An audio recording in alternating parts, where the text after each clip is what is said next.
തുമ്പലിനയ്ക്ക് അവിടെ നിന്ന് രക്ഷപ്പെടാൻ കഴിയില്ലെന്ന് അമ്മയും മകനും സന്തോഷിച്ചു.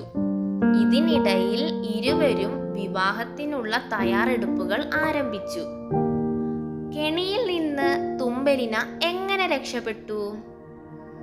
2 തവളകളുടെ കൈപ്പേറിയ സംസാരം കുളത്തിൽ കുളിച്ചു കൊണ്ടിരുന്ന 2 മീനുകൾ കേട്ടു. കെണിയിൽ നിന്ന് രക്ഷപ്പെടാൻ തുമ്പലിനിയെ സഹായിക്കാൻ അവർ തീരുമാനിച്ചു. ഒരു ചിത്രശലഭത്തിന്റെ സഹായത്തോടെ മീനുകൾ ലില്ലിയെ തള്ളി.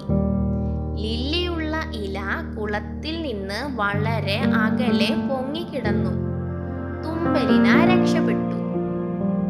തുമ്പലിന നിരവധി പ്രശ്നങ്ങൾ നേരിട്ടു. തുമ്പലിന തവളകളിൽ നിന്ന് രക്ഷപ്പെട്ടുവെങ്കിലും താമസിയാതെ അവളെ ഒരു വണ്ട് പിടികൂടി. എന്നിരുന്നാലും വളരെ വ്യത്യസ്തമായി കാണപ്പെട്ടിരുന്നതിനാൽ വണ്ടുകൾ താമസിയാതെ തുമ്പലിനിയെ മോചിപ്പിച്ചു. വേനൽക്കാലം അടുത്തു. തുമ്പലിന പുൽമേടുകളിലും പൂക്കൾക്കിടയിലും അലഞ്ഞു നടന്നു. അവൾക്ക് കഴിക്കാൻ നല്ല ഭക്ഷണം കിട്ടിയില്ല. അവൾ ഭക്ഷണമായി പൂമ്പൊടിയും പാനീയമായി മഞ്ഞും കഴിച്ചു. താമസിയാതെ മഴക്കാലം പ്രത്യക്ഷപ്പെട്ടു.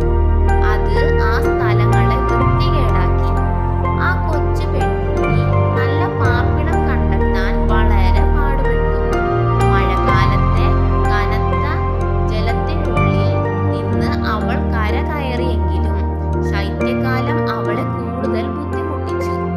ശൈത്യകാലം ഭയങ്കരമായിരുന്നു. അവൾക്ക് ഭക്ഷണം കണ്ടെത്താൻ കഴിഞ്ഞില്ല. അവൾ പുൽമേടുകളിൽ അലഞ്ഞു തിരിയുമ്പോൾ ഭക്ഷണവും പാർപ്പിടവും നൽകാൻ ഒരു വലിയ ചിലന്തി അവൾക്ക് സഹായം വാഗ്ദാനം ചെയ്തു. ചിലന്തി അവളെ ഒരു പൊള്ളയായ മരത്തിലേക്ക് കൊണ്ടുപോയി ചെസ്നട്ട് നൽകി. തൻ്റെ പുതിയ സുഹൃത്തായ സുന്ദരിയായ തുമ്പലിനയെ കാണാൻ ചിലന്തി തൻ്റെ കുടുംബത്തെ വിളിച്ചപ്പോൾ മറ്റുള്ളവർ അവളെ വ്യത്യസ്തമായി കണ്ടപ്പോൾ വിവേചനം കാണിച്ചു. അവൾ ഉറക്കെ കരഞ്ഞുകൊണ്ട് ചിലന്തിയുടെ വീട് വിട്ടു. അവൾ വീണ്ടും തണുത്ത പുൽമേടുകളിൽ അലഞ്ഞു നടന്നു. മരവും ഇലകളും കൊണ്ട് നിർമ്മിച്ച ഒരു ചെറിയ കുടിൽ അവൾ കണ്ടു. തുമ്പലിന സഹായം അഭ്യർത്ഥിക്കാൻ തീരുമാനിക്കുകയും ചെറിയ കോട്ടേജിന്റെ വാതിലിൽ മുട്ടുകയും ചെയ്തു. അതൊരു എലിയുടെ വീടായിരുന്നു.